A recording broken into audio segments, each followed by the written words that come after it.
Hey folks, Kilt-Man here, Kilt-Man at your services. And one bit of advice I can give you: put a bullet in their head. Do it. Deactivate the brain. That's all you gotta do. They're dead, they're all messed up. Set fire to them. They go up pretty quickly, don't worry about it. Zombies. Zombies as we know and love them. Zombies, not the voodoo zombies, which are just reticent and they're slaves. No, the zombies created by George Romero. Gory George!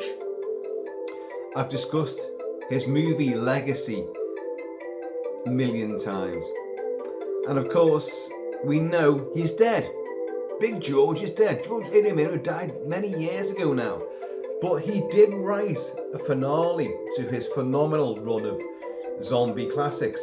Night of the Living Dead, 1968. Dawn of the Dead, 1978, 79, depending on what territory you were in when it came out. 1985, Day of the Dead. Then you got Land of the Dead. Then you got Diary of the Dead. And then you got, oh dear, you got Survival of the Dead. But he always had another idea in mind. Twilight of the Dead. I have done a previous video on this. In fact, I may have done 2 videos on this prior. Because although he's now dead, sadly, he did write a story for a finale for the Dead cycle in his oeuvre, Twilight of the Dead. Now, I've spoken at length about this and the genesis of it. By the way, Genesis, I would love a genesis of the Dead. Yeah, where did it come from? Was it the Venus probe at all? When it first irradiates the atmosphere, the first people to come in contact and become zombified? I don't know. You know me in prequels and sequels and reboots and all that. Hate them all. But somehow there's grounds here to be explored. Genesis of the Dead. But he wrote this. Now, Day of the Dead, you're hearing John Harrison's fabulous score for it right now. That was not the version that he wanted to finish off his trilogy with, Night, Dawn and Day. He had a vastly huge scope for what he wanted to do. And of course, the budget didn't stretch that far. And the MPAA said, absolutely no fucking way can you do any of this stuff. So, Day of the Dead, 85 when it came out, it was a truncated version of what he really had in store for his final installment. But because it had legs, not a massive blockbuster. Night was, Dawn was successful, but again, home video is where it really found its legs. And then Day of the Dead, again, it was suppressed for a long time, especially in the UK. And finally, when it comes out, home video is where it found its fans. And like, no, I can do more with this. Land of the Dead. First time using big name stars. Dennis Hopper, John Leguizamo. What a great name that is. And I love Land of the Dead, but it's a film I do not return to ever. Bizarrely. And yet, now I'm talking about it, I want to go and watch it again. It is a good film, and Big Daddy, again, a thinking zombie, the evolution of the zombies that pick up tools and learn to work out things, have memories. Bub, Howard Sherman in Day of the Dead. It's an evolution of that, and it's superb. I have to go and watch Land of the Dead again. I really must do. And they did Diary of the Dead. They tried to cash in almost before it became the norm, like real life reality footage, found footage, cameras, and it happened. But he thought he was being really on the cusp, that old big Gory George, and barring a few moments of quite unsettling stuff, Diary of the Dead was a misfire. But he couldn't leave alone. He then did Survival of the Dead. Horse riding zombies in a paddock, the lowest budget you could imagine. A budget lower than Night of the Living Dead way back in '68, and it it was naff on every front. But of course, then you got the remake. Well, you had Night of the Living Dead 3D.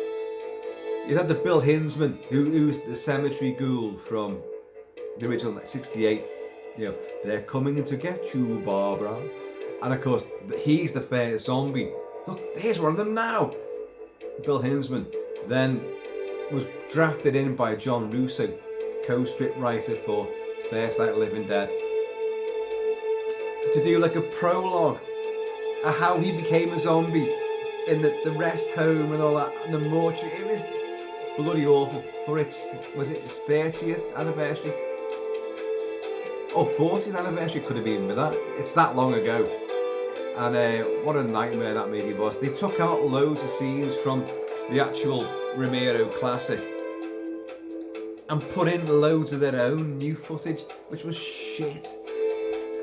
And then you got like the Dawn of the Dead Zack Snyder remake. You've had Night of the Living Dead 3D with Sid Haig. You've had all sorts of offshoots. A Day of the Dead remake, and oh my god. Romero's original franchise.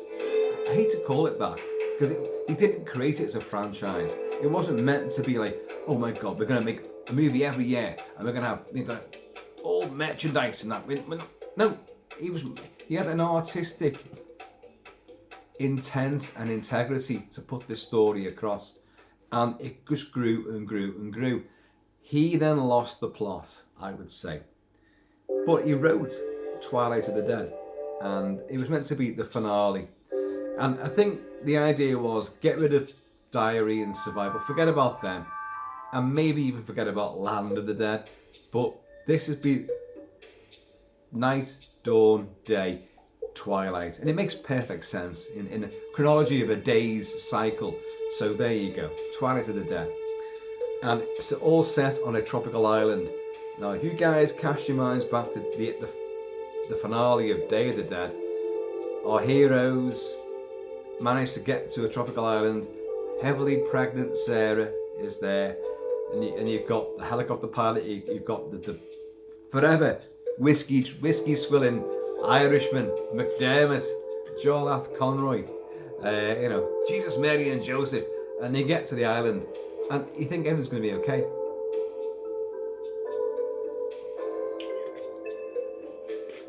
But Twilight of the Dead doesn't use those characters at all.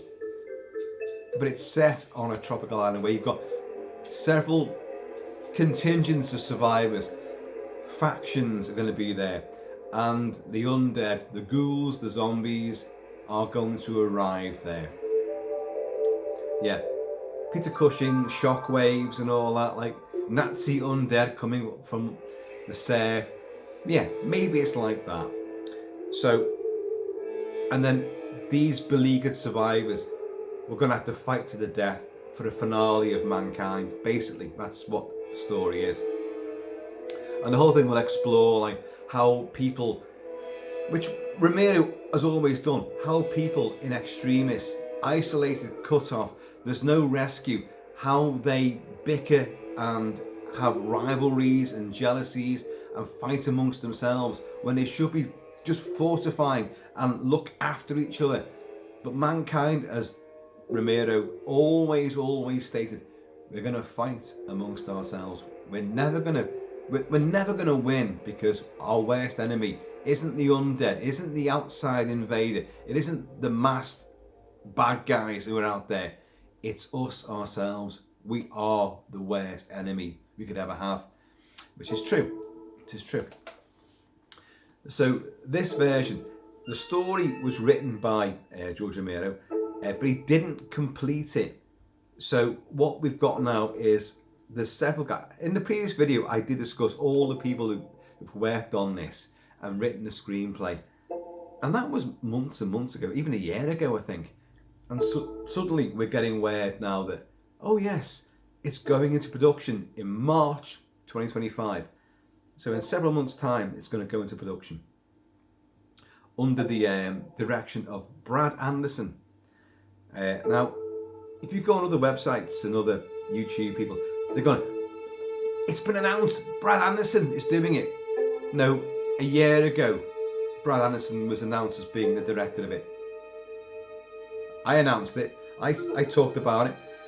The widow of George Romero and his estate, his family estate, all said this and like, we're looking forward to this. Brad's the man. Brad is the guy.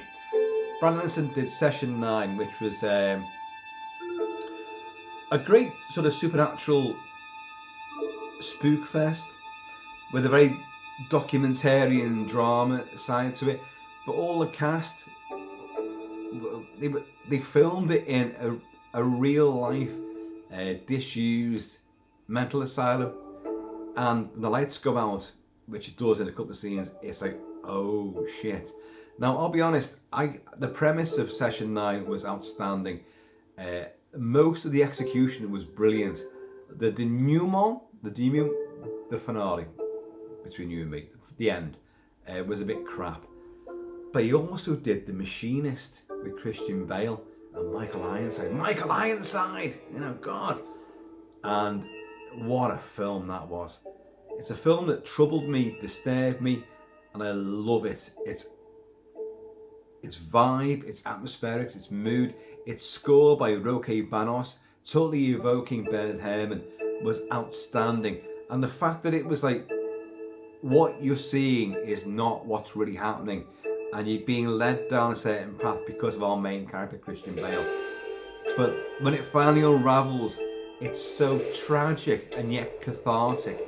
I thought, this guy, Brad, my God, you are bloody brilliant. And then he made a cluster of sort of dramas and action movies. Trans-Siberian, which was shit. And I thought, oh no, you kind of lost the edge, haven't you? You did two interesting, one classic, one interesting movie, and now you're just losing the plot. And now he's doing Twilight of the Dead. I would never have picked this guy to do a zombie movie, ever. I can't understand why he got it, but he has said he's elated and he's humbled to do it, and it's going to pay homage, homage to Romero and what Romero stood for. And the Romero estate with his widow said, we're excited to have Brad on board. Brad's the guy for this. I don't know. I've said all this before, but the news is, which came out yesterday, is casting news. Casting news, yes. Who's in this movie? Who's going to end up on this tropical island beset by the undead and warring factions of human survivors? Who's it going to be? Raccoon City hero bitch, Mrs. Luc Besson, isn't she? Is she still married to him? I don't know. Mila Jovovich. Resident Evil. Yeah, she's fought the undead and zombies and mutants ad infinitum. She's starring in it. And Betty Gabriel. Betty Gabriel, I've only seen in one movie, and that was Get Out. And I like Get Out's great. Don't get me wrong, but she didn't shine for me. And so that's our casting call: Mila Jovovich and Betty Gabriel. I'm not wowed. Betty Gabriel, it could be a great character actress, I'm sure. Mila Jovovich has done The Fifth Element and the Joan of Arc thing. What was it called? Was it called Joan of Arc? Can't remember now. For Luc Besson himself. And she was pretty good in that, but I've actually detested her in everything other. And the thing about the Romero movies, he used people that you didn't know. Okay, Dennis Hopper and John Leguizamo in Land of the Dead, but beyond that, you didn't know who these people were. Some of them were Pittsburghian theatre actors, or done a little bit of TV and that, or people that just Romero bumped into, like Scott H. Rannigan and David Emge. He met them in restaurants. Oh, you've got a great face. Come work for me. When he's got his big fucking Coke bottle glasses. Come work for me. I want it to be zombies. And they did. But the fact that these people weren't known commodities, and they were naturalistic and just people you did not know. They weren't billboard names, and they acted very realistically without any airs and pretenses. It put you in the drama, so you felt what they were feeling, and they were all outstanding. Romero could bring that out of people. Dwayne Jones, Ben in Night of the Living Dead, wasn't meant to be a black man, a black hero. And if you watch the movie, race does not come into it. It was written for, well, they didn't write it for any particular race or ethnic, denomination. It was just Ben is going to be this guy he's resilient, he's resourceful, he's quick to think of how to defend, but he's also fiery tempered as well. He's very human. But they all thought it was going to be a white guy playing him, and then Dwayne Jones auditioned, and Romero's like, you've got it. The script didn't change, his dialogue didn't change, no one else's dialogue changed. So, but in 1968, that was a pivotal moment. You'd had Sidney Poitier in movies beforehand, but that was really just, we're going out to show a black man in American society, or even British society, who's the leading light. He's the main actor, and we're pushing things here, and of course it worked. But for Romero, that was never the issue. Race didn't come into it at all, and of course he would use black actors as heroes throughout the zombie cycle from that point onwards, including the lead zombie in Land of the Dead. And brilliant it is too. My point being that Romero used naturalistic actors who weren't showboating, and they played these roles and these characters very realistically. Their delivery was totally, in the moment and alive, and not sort of overt and announcing my lines and my delivery. They were just totally believable in the most nightmarish and unbelievable of scenarios, but they grounded it all. You get Milla Jovovich in this after having done how many fucking Raccoon City, Resident Evil bullshit movies.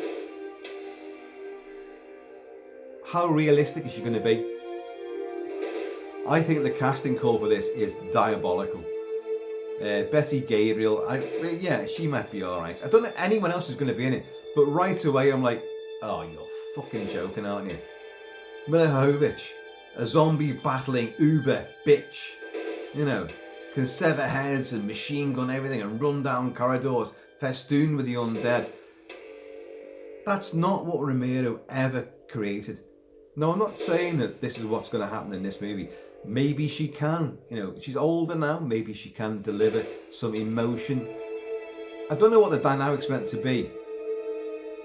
Gotta say, he wrote Day of the Dead was originally as scripted as he first wrote it back in the early 80s. It was a massive, huge, epic undead saga.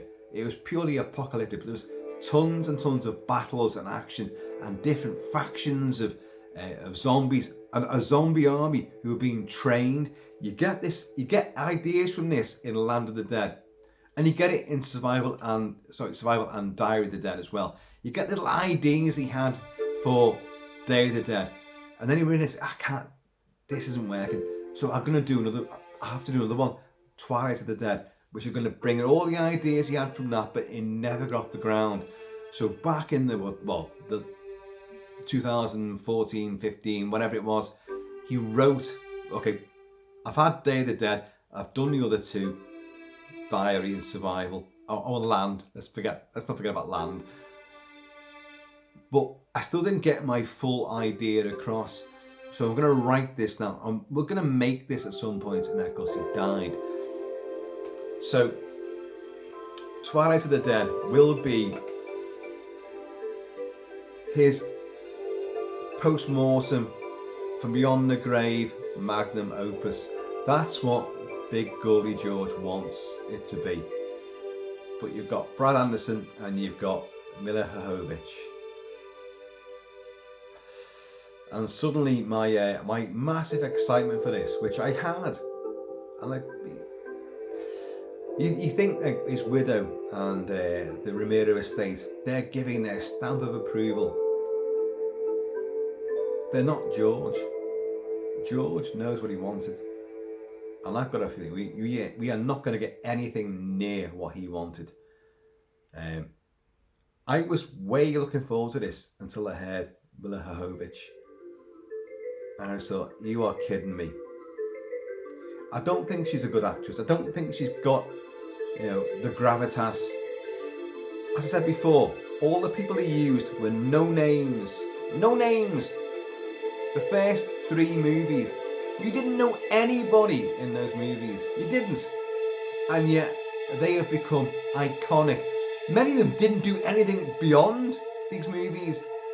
Just the convention circuits. But my God, going back to Night of the Living Dead, Judith O'Dea, everybody in Night of the Living Dead is outstanding. Dawn, so naturalistic, so smooth, so just, matter of fact, and yet still when the pivotal moments happen, the shocks, the revelations, and the tragedy and the trauma, they nail it. And Day of the Dead, they nail it again. Everything. Humour is there throughout all these movies, and they all manage to bring that off successfully without being in your face and overt and take you out the moment. It's all from the characters themselves, and it works. This movie is going to be gloss. I can't imagine a polished script. I can't imagine deep gravitas and human drama which is going to affect you. I can't imagine conversations and dialogue which is going to be realistic. It's going to be like just punctuations. We're going to do this, we're going to do that. Well, fuck you, motherfucker. No, you're going to get that shit in this. Oh, God. I so want another Romero zombie movie. And this is another Romero zombie movie. But he ain't directing it, folks. He ain't directing it. Oh yeah, Brad Anderson. Yeah, Session 9. He commanded it with resolve and ingenuity. And a lot of creativity as well. The Machinist, he measured mood and atmosphere perfectly. Which, I'm kind of like, yes, this could work. You could build up suspense. But he did some lackluster thrillers, and you can't really handle the action, can you? And when things are going to go tits up, which it has to.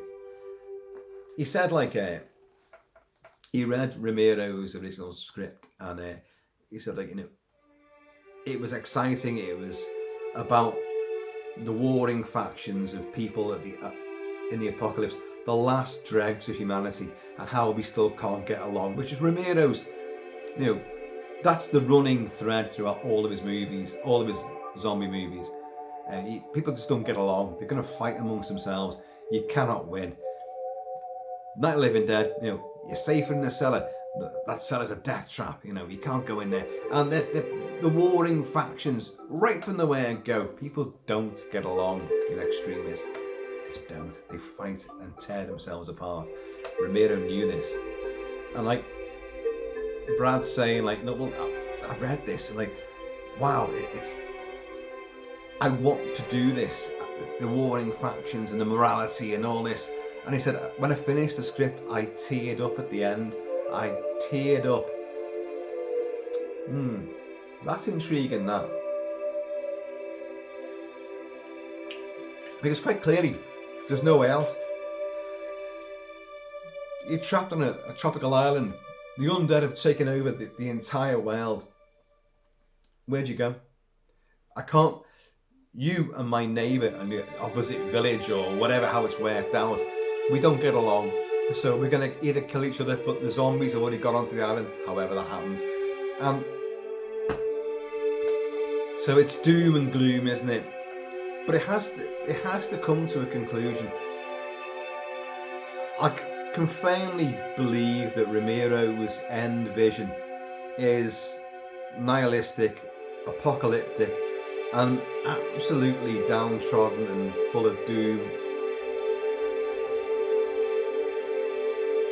But knowing him as well, if you look at Dawn and Day and Land, there's always a glimmer of hope. And in Land, the glimmer of hope is the zombies are actually, look, Big Daddy, and he lets some humans go. And you've got Bub in Day of the Dead, who's got he remembers things, and he's actually got a soul still left within him. Still takes out roads, doesn't he? Choke on him! Choke on him! You're never going to top those first three, never. Romero couldn't top them with Land, Diary and Survival. So what chance does Brad Anderson have? And of course you've got Romero's daughter is doing, her own, what was it, Queen of the Dead, about trans and drag queens battling the undead. I've done a video on this, and they've released imagery from that now, and I was like, cast your minds back if you've watched my previous video about Queen of the Dead, that I was like, well, it's his daughter, surely she can make her own version, and she said she's going to honour her father's vision, but it's going to tell her own thing, because she's lesbian, and well, why the hell not? The world is big enough to allow this sort of thing as well. But the more I've thought about it, and the more imagery I've seen from it, I'm like, oh shit, George, would you approve of this? That's not me being prudish. I don't give two shits. I hope her film comes out and is successful. I do. I hope so. Am I going to see it? No, I'm not. But Twilight of the Dead is the one I'm fixated upon, and I want it to be great. But I know it's not going to be great. It's not going to be great. So I'm finding myself in this bizarre predicament. As you guys know, I keep on preaching, I don't want films to fail. I want films to be successful. I don't wish ill on anything at all. Apart from any more human centipede movies, I wish ill upon everything of that ilk. But no, I want this film to be a success. But it is not Romero. It might be his script and his story. The script's been written by about 3 or 4 other people, so it has gone through changes. But the story could still be the same.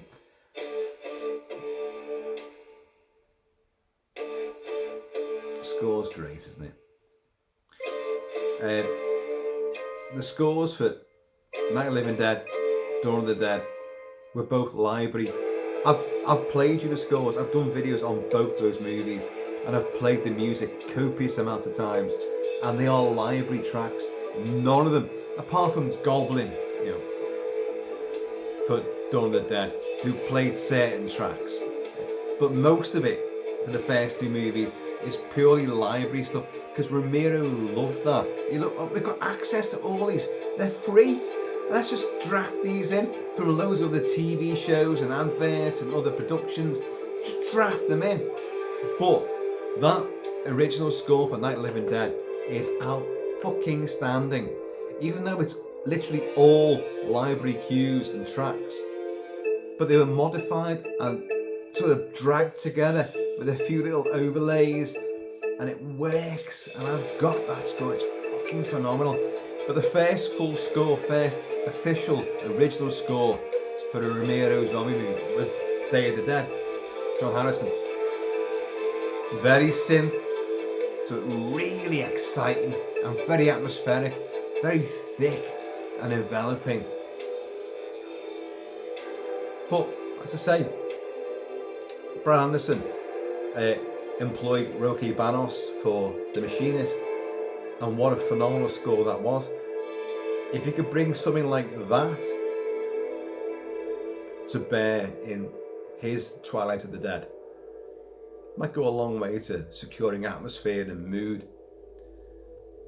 But it is what it is. I'm going to move on because I want to get to, and a lot of you guys know exactly where I'm going with this. This is where things are going tits up in the silo. Oh, they're cutting off Miguel's arm here. But no, we must proceed.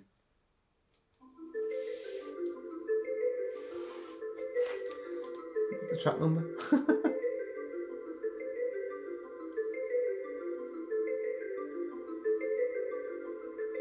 Oh yeah. It's fair bit further on. The zombies are going to come down on the elevator and infiltrate the underground bunker.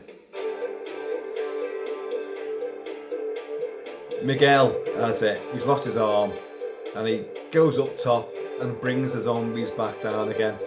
And they're all like, Rhodes and his men are like, holy shit, holy fucking shit.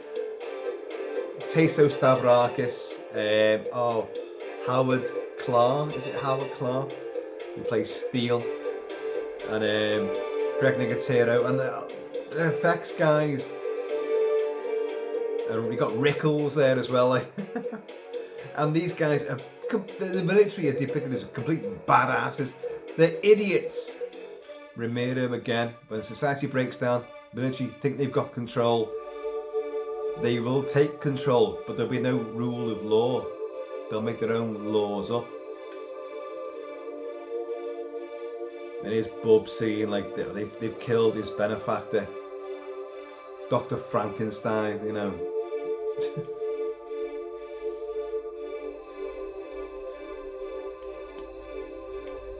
And he'll pick up the guns, you know, and like go on his own undead revenge spree.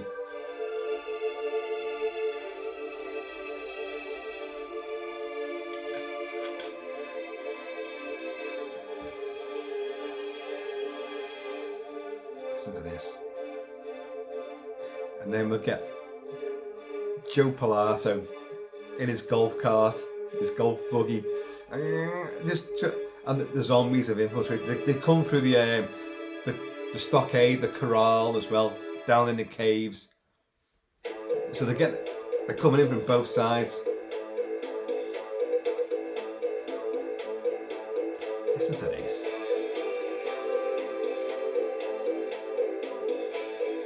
And one by one, his squad of like nasty goons are picked off and dismembered. Very graphic by Tom Savini.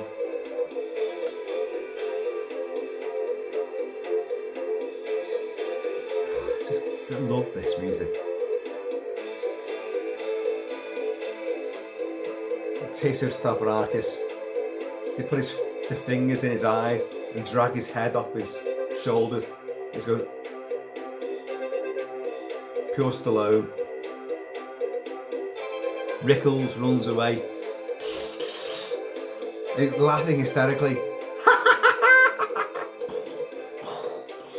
And they get him, they bite his fingers off. And they rip his face apart and they crunch his brains. Oh. Fucking great.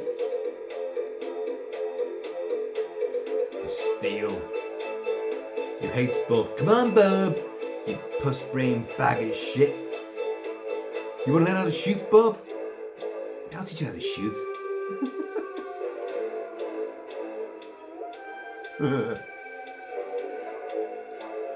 So, Night the Living Dead builds to a really nightmarish, completely doom-laden finale. You don't win. No one wins. And the good guy gets wasted as well. Accidentally, of course. Dawn of the Dead has a tentative hope there that Peter and Fran will get away in the helicopter. Steven, Flyboy, has come back as a zombie and his fucking brains blown out. We've lost Roger as well, Scott H. Reiniger. but the tentative sort of hopeful finale that, you know, how much fuel do we got? Not much. And Peter's like, count for 8. He's like, okay. So off they go into the dawn, and the zombies are on the roof of the shopping mall. They've killed all the bikers and disemboweled and devoured them.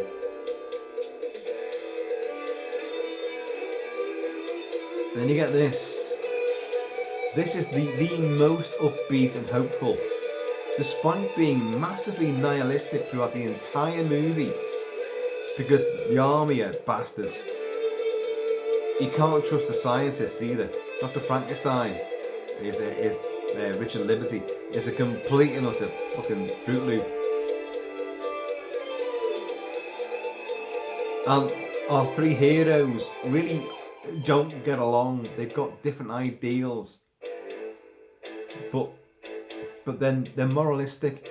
They're not bastards, and they, even when Terry Alexander, oh god, what's his name, the helicopter pilot, he can kill Rhodes. He puts the 2 revolvers to his head. He won't do it, and he throws him down. You know, it's like,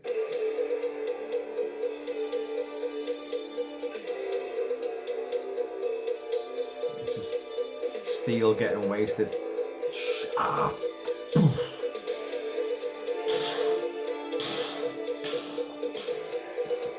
And he falls back again against the wall. And they all converge. But our heroes will meet up in the subterranean caverns, and they'll be blowing zombies' heads apart and putting shovels through zombies' heads. Sort of here, so the top of the zombie's head comes off and the eyes are still like moving around. And then they'll find the escape ladder. It's brilliant. It's so eerie. A bit of Friday the 13th.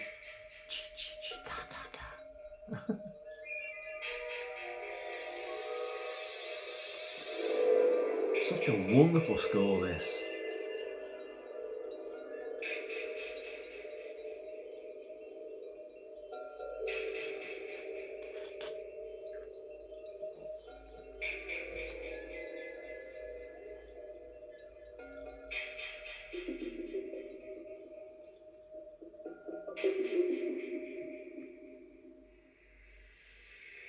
And they will meet up together in a shock moment as zombies converge.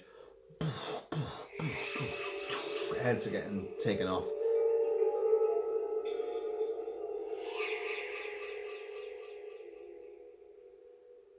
And they're a great trio. John F. Conroy, who's the Irish drunkard, it's fucking amazing. Jesus, Mary and Joseph. And they find the ladder. They go up. And zombies converge and like runs out of bullets. And then like, come on Johnny, you're gonna fly us to the promised land. Blows the zombie's head off like. And Harrison's score here is really upbeat. It's ebullient. Listen. After all the shit you've been through, and again, like our flyboy here, Terry Alexander, just throws the guns down. Listen, it's the zombies that are getting blown apart. Come on, Johnny, you're gonna fly us to the promised land. Suddenly, hope is reborn. It's so upbeat, and yet there's a tinge of like, it's been through hell.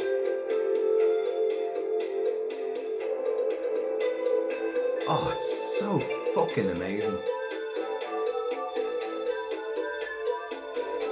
And of course, you know what's coming now. If you know the film, they get up the ladder, helicopter's just there, but you've still got Rhodes, Joe Pilato, and Bub is chasing after him. And Bub's got a gun, you know. Rhodes, come on, you puss Brit. No, wait, calling. Come on, you fuck, you dumb fuck, you know. And like Bub's shooting him in the leg and the shoulder, and he's like, and smearing blood down the walls, but he can't get his magazine into his M16. He's like, oh, fucking hell, oh. Another bullet in him. Come on, he's saying to Bub, and Bub's just like,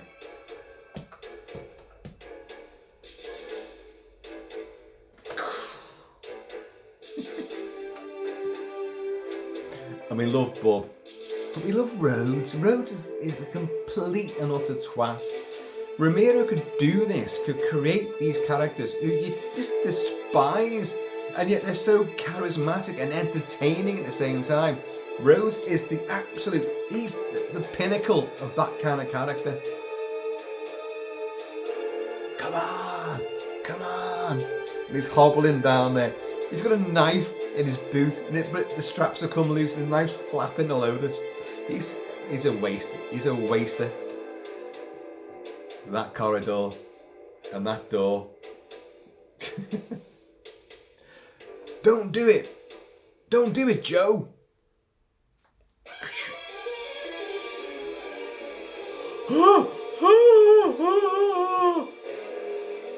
And all the hands drag him down. He's like, and they tear him in half, which he physically couldn't do. They tear him in half. They drag his legs away, and he splits across the midriff. That wouldn't happen. But hey, great gore effect, and all the offal comes out, and all the intestines. Choke on him. Fucking great. And like Bub just goes, fucking great. Because he could have killed him, but Bub didn't kill him. He just wounded him. And here's our heroes on the tropical island, which will not be the tropical island which you're going to get with Twilight of the Dead, because it's not these characters. And before you remind me, yes, there was Night of the Living Dead Part 2 with Terry Alexander, Laurie Cardell and Jolaf Conroy. We're going to reunite, but not playing the same characters. And it was set on, yes, a tropical island. I did videos on this. I spoke to Terry Alexander and Laurie Cardell, who both said, yeah, we did test footage. We did some shots and just imagery for publicity, but it's died. It will not happen. The film is not happening. So Night of the Living Dead 2 will not ever happen. Not with them anyway. But funny enough, on a tropical island, the same as Twilight of the Dead. And the thing is, these characters, the three were going to be like Living Dead Part 2, we're going to be in... Sorry, the three characters who survived Day of the Dead were going to be in Night of the Living Dead Part 2 on a tropical island, but not playing the same characters. What the hell? What the hell, folks? Anyway, look. Comes the end of this.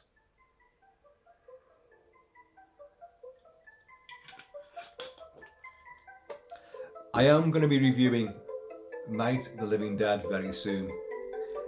A full, really mega proper deep dive onto a classic horror movie which changed a genre, created a genre, the flesh-eating zombie genre. And I know and love the movie so much. So a lot of personal reminiscences of the movie and a real, we're going to go in depth on it. Big review. You know the kind of deal. And that's coming very soon. And this just tied in with it really, I suppose. But nothing's going to top Romero's original trilogy. Nothing. Even Romero couldn't top his original trilogy. So, what do you think we're going to get with Twilight of the Dead? What are they going to do?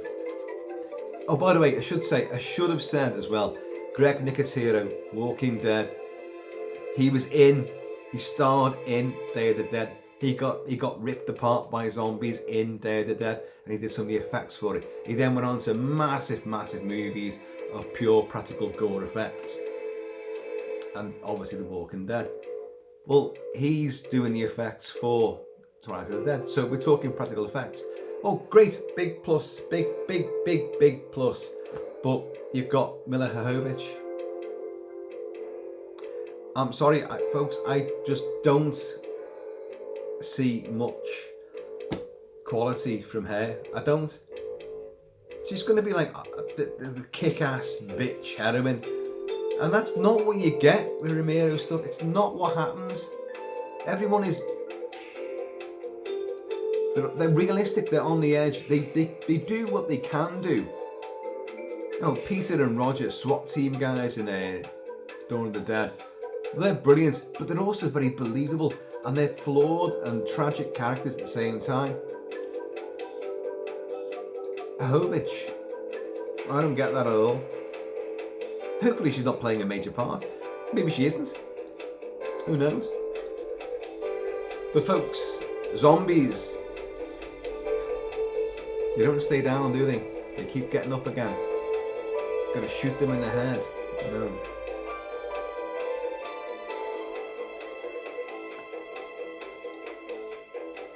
Fucking awesome. So folks, you can look forward to a big review of Night of the Living Dead, which is the one that started it, the progenitor, the genesis, and the foundation stone for flesh-eating zombies. And you know what he did? Romero based it on I Am Legend by Richard Matheson, and we all know the 3 movies that spawned. The Last Man on Earth with Vincent Price, which is very faithful to Matheson's original novel, which is, they're not zombies, they're vampires. And then you got the Omega Man with Charlton Heston. Charlton Heston! He did Planet of the Apes, he did the Omega Man, and he did Soylent Green. Fucking 3 pivotal sci-fi, classic, nihilistic, fucking sucker punch, culture shock movies. He did them. But I Am Legend is an absolute seminal classic, and they're vampires in that. But Romero admitted, look, I was just ripping him off. When I wrote Night of Anubis, or AKA Night of the Flesh Eaters, or The Flesh Eaters, had different titles. Night of the Living Dead, basically. I was just doing my version of what he did. I loved his idea, but Matheson hated Night of the Living Dead. He said, that's just tripe. It's just pure trash. Because, I was talking about what happened after the fall of mankind and how society rebuilds and how one person would be persecuted, and it was the bigger picture. But Romero went, well, okay, I'm not doing that. I'm going to do what happens while society and civilization collapses. I'm going to talk about that and how we deal with it. And of course, he explored it ever since with all of his Dead movies. Anyway, I've waffled on long enough about a film that hasn't even been made yet. But it's gonna get made. It will come out, and I'm sure we'll talk a lot more about it. And well, who knows? It could be great. But Milla Jovovich, not so great, me don't think. Anyway, folks, I've been always Kilt-Man. Please, in the meantime, and it's ever always, so I'm going to teach all my boys, always put one in the brain. In between time, please keep it Kilty, keep it Celtic, and I'm going to see you all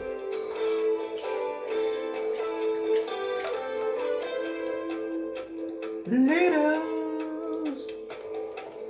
If you've got access to some underground bunker, you might have need of it. The world, as we know it, Trump gets in, the UK goes under. Starmer. So just saying folks, it's all there, it's there, and hell and strife and his wife are coming for us. And hell's coming with them. Zombies.